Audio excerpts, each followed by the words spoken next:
Hi friends, ఈ భూమి మీద దాదాపు 3 ట్రిలియన్ల కంటే ఎక్కువ జనాభా అనేవాళ్ళు నివసిస్తున్నారు.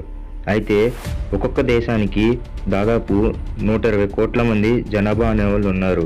అయితే మనం ప్రతిరోజు మన డబ్బు అనేది బ్యాంక్స్లో దాస్తూ ఉంటాం. ఆ దేశాల్లో కొన్ని ప్రైవేట్ బ్యాంక్స్ ఉంటాయి, అంతేకాకుండా గవర్నమెంట్ బ్యాంక్స్ కూడా ఉంటాయి. అయితే మన భారతదేశంలో దాదాపు 125 కోట్ల మందికి కంటే ఎక్కువ జనాభా ఉంది. అయితే మన బ్యాంక్స్ మొత్తాన్ని కంట్రోల్ చేసేది RBI, reserve bank of India. ప్రతి బ్యాంక్ని కంట్రోల్ చేస్తుంది. అయితే మనం ప్రతిరోజు ట్రాన్సాక్షన్ చేయడానికి ఈజీగా ఉండడానికి మనం బ్యాంక్స్లో అకౌంట్స్ అనేవి ఓపెన్ చేసుకుంటాం. మన దగ్గర ఉన్న డబ్బు మొత్తం బ్యాంక్స్లో డిపాజిట్ చేస్తాం, లేదా ఎఫ్డి కూడా చేస్తాం. అయితే మన దేశంలో చాలామంది అక్రమంగా బ్లాక్ మనీ అనేది ఎక్కువగా సంపాదిస్తూ ఉంటారు. అయితే ఈ సంపాదించిన బ్లాక్ మనీ మొత్తం ఎక్కువగా స్విస్ బ్యాంక్స్లో దాస్తూ ఉంటారు. స్విస్ బ్యాంక్ అనేది చాలా ఫేమస్ బ్లాక్ మనీ కోసం. అయితే మన దేశంలో చాలామంది పొలిటికల్ లీడర్స్ అనేవాళ్ళు, అంతేకాకుండా బిజినెస్ మెన్స్ వాళ్ళ బ్లాక్ మనీ అనేది వేరే వేరే చోట దాస్తూ ఉంటారు.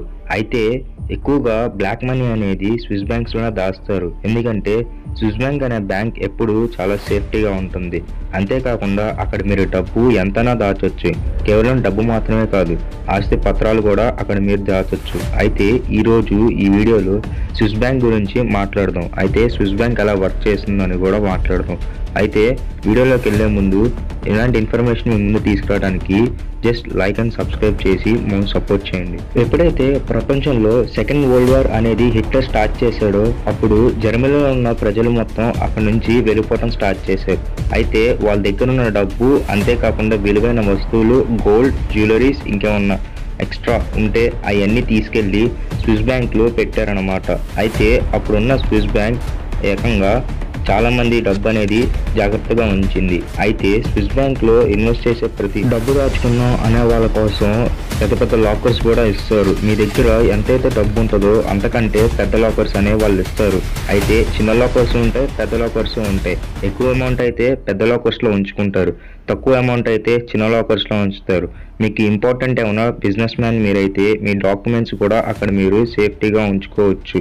అంతేకాకుండా మీకు ఎంతో ఇంపార్టెంట్ అయిన వస్తువులు కూడా అక్కడ సేఫ్గా ఉంచవచ్చు. అయితే స్విస్ బ్యాంక్లో దాచే డబ్బు ఎవరికి తెలియదు, ఓన్లీ ఆ అకౌంట్ హోల్డర్కి మాత్రమే తెలుస్తుంది. అయితే స్విస్ బ్యాంక్లో దాచే చాలా డబ్బు ఎవరికి చెప్పరు. ఇన్ఫర్మేషన్ ఏ గవర్నమెంట్ అడిగినా సరే కూడా ఇవ్వదు.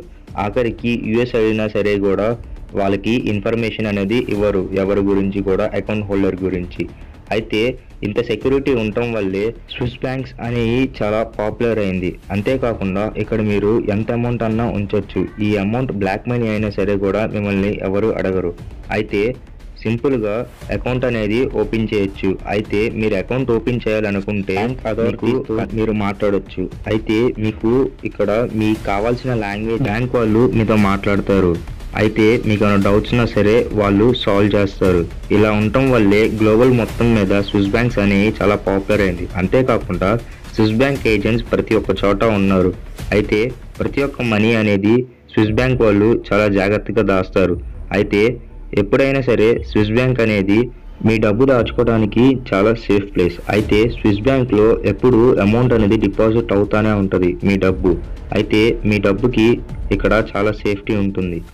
ఎప్పుడైతే ఇంత సేఫ్టీ అనేది మనం ప్రొవైడ్ చేస్తున్నారో, అంతేకాకుండా కస్టమర్కి మంచి సర్వీస్ కూడా ఇస్తున్నప్పుడు బ్యాంక్ వాళ్ళు అనేది చాలా ఎక్కువ డబ్బు అనేది ఛార్జ్ చేస్తారు, సర్వీస్ ఛార్జెస్గా. మామూలుగా ఉండే బ్యాంక్స్ ఏంటంటే ఎప్పుడైనా సరే డిపాజిటర్ దగ్గర నుంచి డబ్బులు అనేవి తీసుకొని మళ్ళీ ఎవరైనా లోన్ కావాలంటే వాళ్ళకి లోన్ ఇచ్చి దాని నుంచి వచ్చే ఇంట్రెస్ట్తో బ్యాంక్ అనేది డెవలప్ అవుతూ ఉంటుంది.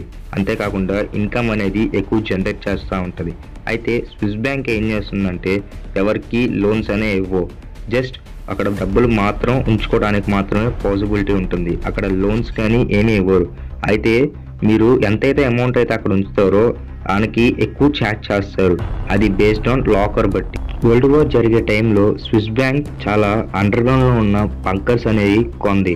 ఎందుకంటే దీనిలో డబ్బు అనేది దాయటానికి. ఈ బంకర్స్ అనేవి చాలా సేఫ్టీగా ఉంటాయి. అంతేకాకుండా బంకర్స్లో మీకు కావాల్సినంత అమౌంట్ దాచుకోవచ్చు.